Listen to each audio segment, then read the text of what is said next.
Miss, alam niyo po ba kung nasan yung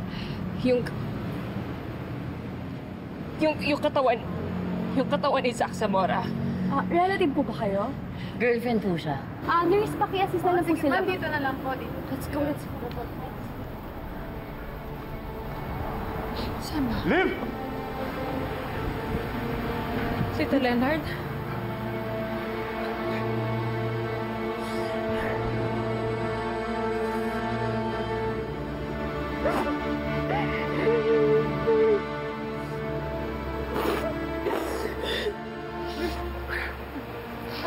What happened to Zach?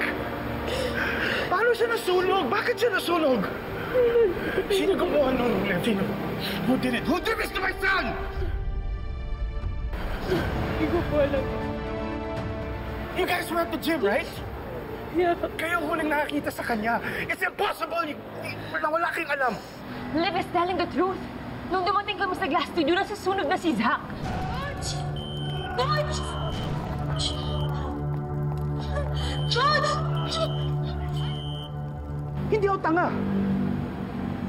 Zach will not purposely light himself on fire. He will not do that. Somebody did this. Kahit tingnan niyo pa yung bangkay niya eh. He will not engulf himself in flames. He just won't. May gumawa nito, okay? May pumatay sa anak ko.